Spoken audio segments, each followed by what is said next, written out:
School online classes डग। Dear student, हमने class 6 का जो थर्ड चैप्टर था माई स्कूल डेज, जो कि महात्मा गांधी की ऑटोबायोग्राफी है, इसका फर्स्ट पार्ट रीड कर लिया था। आज का हम सेकंड पार्ट जो है वो रीड कर रहे हैं। There was another such incident during the time when I was in the 7th standard. यहाँ पर ये एक दूसरी घटना के बारे में बता रहे हैं, इंसिडेंट घटना के बारे में, जब ये 7th स्टैंडर्ड में थे।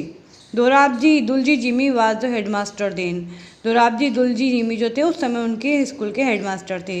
He was popular among boys, वो बॉयज़ के अंदर बहुत ज़्यादा पॉपुलर थे, प्रसिद्ध थे। एज ही वॉज ए डिसिप्लिनियर, क्योंकि वो एक अनुशासन में रखने वाले हेडमास्टर थे। A man of method and good teacher, वो एक बहुत अच्छे टीचर थे और एक विधिपूर्वक जो थे नियम कायदे से रखने वाले थे।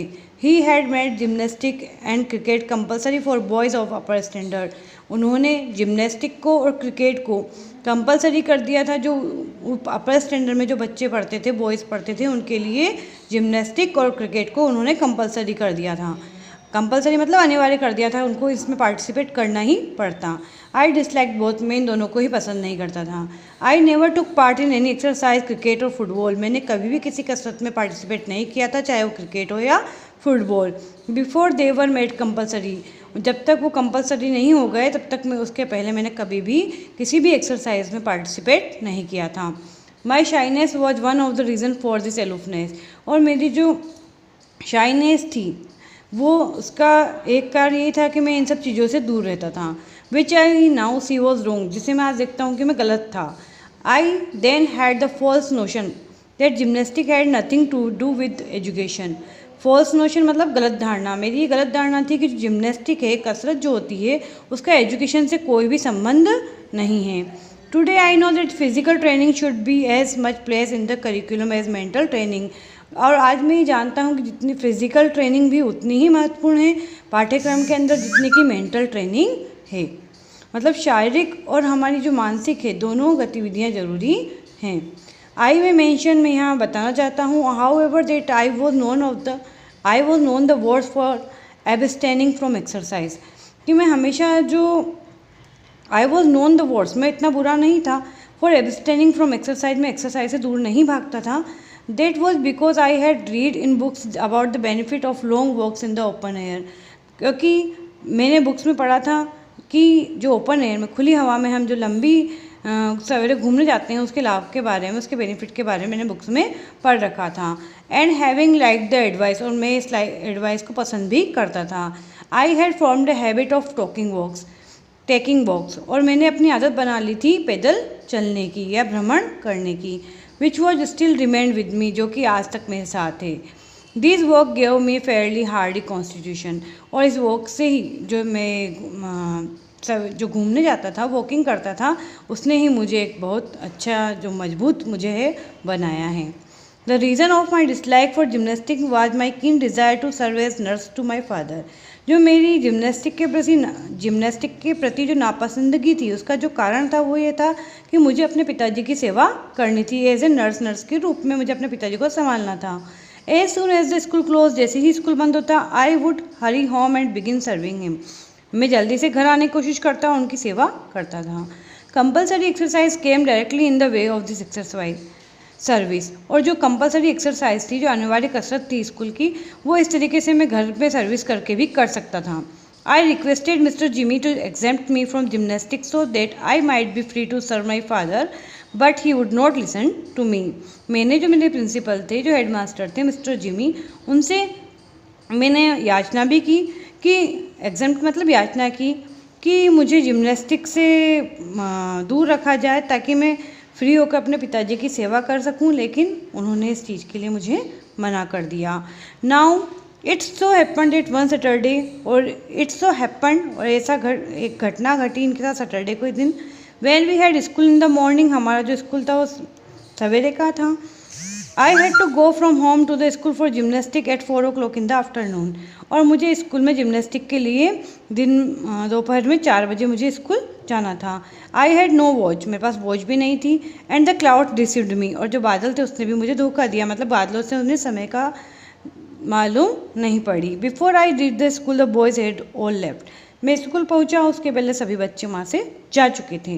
The next day mister Jimmy examining the roll found me marked absent.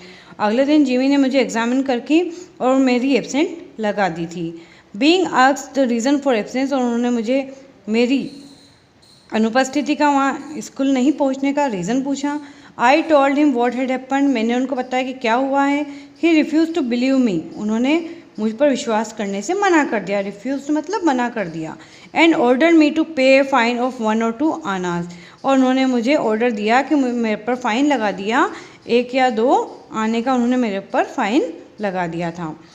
I was convicted of lying, मुझे अपराधी माना गया। लाइंग मतलब झूठ बोलने का, कन्विक्टेड मतलब अपराधी या दोषी, लाइंग मतलब झूठ बोलने का, मुझे झूठ बोलने का अपराधी माना गया। दैट डीपली पेंड मी, इससे मुझे बहुत गहरा दुख हुआ। How was I to prove my innocence, मैं अपनी जो सच्चाई थी वो कैसे साबित कर सकता था। देयर वॉज नो वे, कोई रास्ता नहीं था।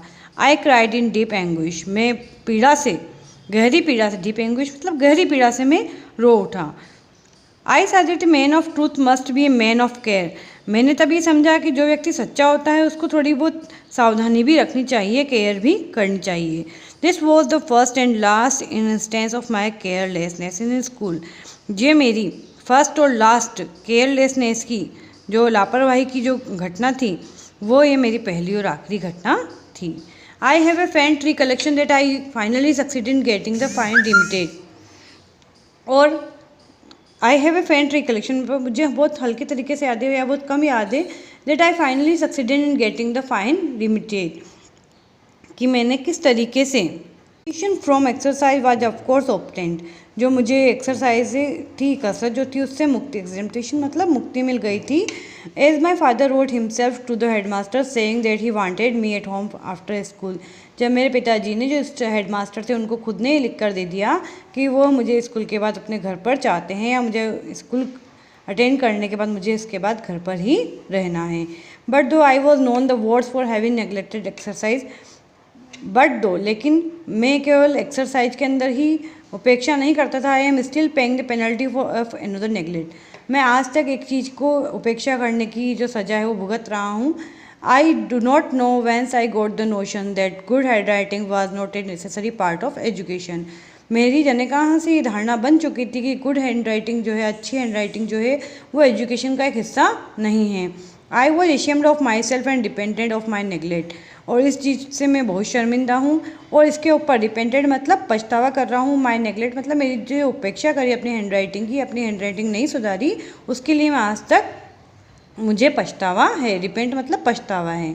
आई saw that bad hand writing should be regarded as a sign of an imperfect education, मैं देखता हूँ कि जो बैड हैंड राइटिंग है वो मानी जाती है एक इम्परफेक्ट एजुकेशन, अपूर्ण शिक्षा के रूप में मानी जाती है। अगर आपकी राइटिंग अच्छी नहीं है तो उसको एक इम्परफेक्ट एजुकेशन के रूप में माना जाता है। I tried later to improve mind but it was too late, मैंने बाद में अपनी हैंड राइटिंग सुधारने की कोशिश की लेकिन मैं बहुत लेट हो चुका था। I could never repair the neglect of my youth, मेरी जो यूथ की जो मैं जब जवान था, जब मैंने इसकी जो लापरवाही करी, उस गलती को मैं कभी भी नहीं सुधार सका। Let every young man and women be warned by my example, हर यंग मैन को और वुमेन को मेरे एग्जाम्पल से सचेत हो जाना चाहिए। And understand that good hand writing is a necessary part of education, और ये समझना चाहिए कि जो अच्छी hand writing, good hand writing है, वो एजुकेशन का ही एक हिस्सा है।